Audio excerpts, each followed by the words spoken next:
한반도 영공을 수호하게 될 한국형 전투기 KF-X가 드디어 오늘 완전체로 이용을 드러났습니다. KF-X의 제식명은 21세기 한반도를 수호할 국산 전투기라는 뜻에서 KF-21로 정해졌으며 별칭은 보라매로 명명되었는데요. 보라매는 한 살이 채 안 된 새끼를 포획해 키운 사나운 매를 의미합니다. 우리나라는 예로부터 훈련된 매를 이용해 짐승을 잡는 매사냥을 즐겨 했는데요. 보라매는 가장 젊은 개체로 활동력이 왕성한 시기에 사냥 기술까지 갖춰 본인 몸집보다 큰 기력이나 황새도 잡아냅니다. 공군에서는 보라매라는 단어를 창군기부터 사용했는데요.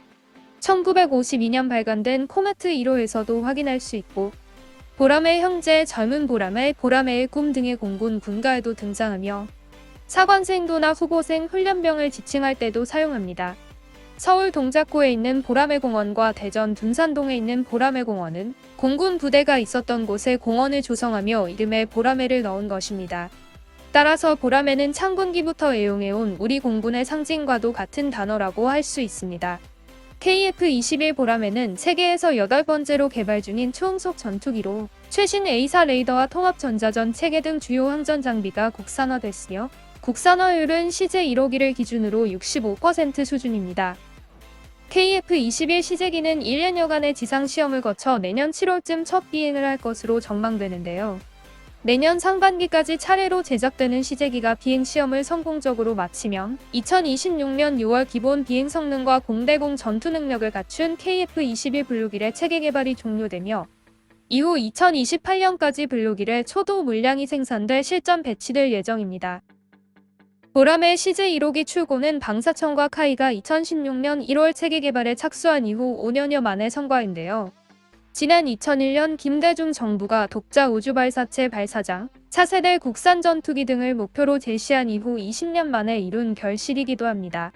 보라매는 4.5세대급 전투기로 공군의 노후 전투기 F4와 F5 등을 대체하게 되는데요. 길이 16.9m, 높이 4.7m, 폭 11.2m로 미국 전투기 F-16보다는 조금 크고 F-18과 비슷한 미들급 전투기이며 최대 추력은 44,000파운드, 최대 이륙 중량 25,600kg, 최대 탑재량 7,700kg이며 최대 속도는 마하 1.81, 항속거리는 2,900km입니다. 공중교전은 물론 육로 회로를 통한 침투 세력 무력화, 원거리 방공망 타격까지 가능하며 방사청은 보라매에 탑재할 공중 발사 순환 미사일 개발도 추진 중인데요. 전투기는 하드웨어와 소프트웨어 양 측면에서 첨단 과학기술력의 결정체로 꼽히는 만큼 개발이 완료되면 경제적 파급 효과도 클 것으로 기대됩니다. 한편 오늘 출고식은 중국 네티즌들도 큰 관심을 가졌는데요. 웨이보에 올라온 중국 반응을 모아 번역해보았습니다. 조명쇼는 확실히 멋지다. 선전은 꽤 그럴듯하네. 중국이 하면 나도 할 수 있다 이런 건가? 한국 제법인데? 정말 빠르네. 벌써 조립이 다 끝났어. 이름이 꽤나 멋지다. 솔직히 기획은 잘했다. 외형만큼은 5세대 전투기의 등장이다. 실제로 움직이잖아? 중국은 언제 이런 브리핑을 할 것인가? 북한 잡는데 소 잡는 칼을 쓰나? 수익성도 그리 좋지 않고 전투기가 어디서 많이 본 듯하다. FC-31과 정말 비슷하네. F-22 같은데. F-22의 축소판이다.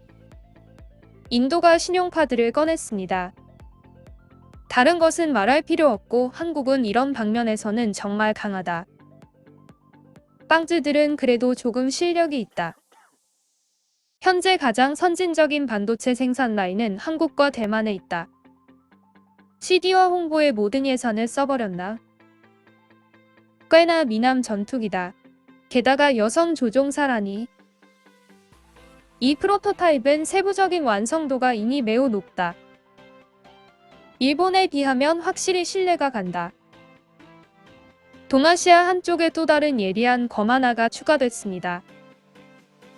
한국의 영토는 10만 제곱킬로미터밖에 되지 않는데 시험 비행 중에 번화가에 추락하면 어떻게 하나? 한국은 상당한 공업 수준을 가지고 있다. 동아시아는 괴물방이고 사실 북한의 군사력만 해도 많은 국가들을 이길 수 있다. 삼성의 새로운 스마트폰 모델 발표회 같은 느낌이다. 일단 날고 나서 말해라. 껍데기만 가지고 뭘 할 수 있나? 엔진은 미국산인데 미국이 엔진을 공급하지 않으면 어떻게 될까? 한국의 항공산업 수준은 인도 정도는 가뿐히 능가한다. 머지않아 5세대로 발전할 수 있을 것이다. 개똥밭을 굴러도 이승이 좋다. F-35의 청소년 에디션.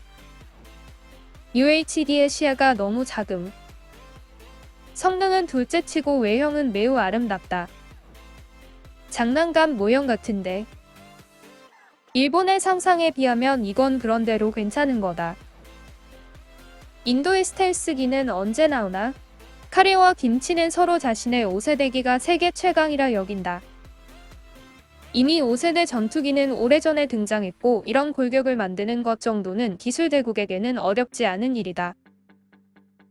알루미늄 합금 골조화 스킨에 DSI가 없는 것은 아쉽다. 반매립식 무장창의 비행 제어부터 레이더, 무기체계까지 미국에서 수입한다. 결국 F-16의 상위 버전이라고 부르는 것이 적합하다.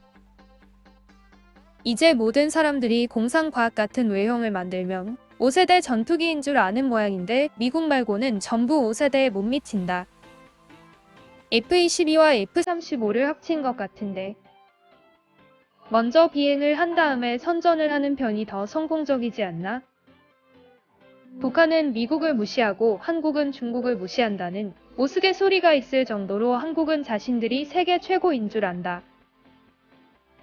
영국, 프랑스, 독일 같은 구유럽 열강들도 5세대 전투기 개발을 감당하지 못한다. 한국은 전투기 개발 분야에서 영국과 프랑스를 능가했다. 잘생긴 외형 때문에 사람들은 내부 무장창이 없다는 사실을 간과한다. 독일에서 펜저 하우비츠 2000 자주포 부품을 사와서 K9 자주포에 조립하고 세종대왕급 구축함의 호환성을 희생해서라도 국산 수직 발사기를 장착하고 이번에는 자신들도 5세대 전투기를 만들 수 있다고 거창하게 발표회까지 연다. 그래 체면치레라도 해라. 자본주의 국가는 이목을 끄는 일을 해야 하고 회사는 인지도를 높이기 위해 광고를 한다. 정치인들은 표를 얻기를 원하고 언론 매체들이 온다면 무슨 일이든 다 하려고 한다.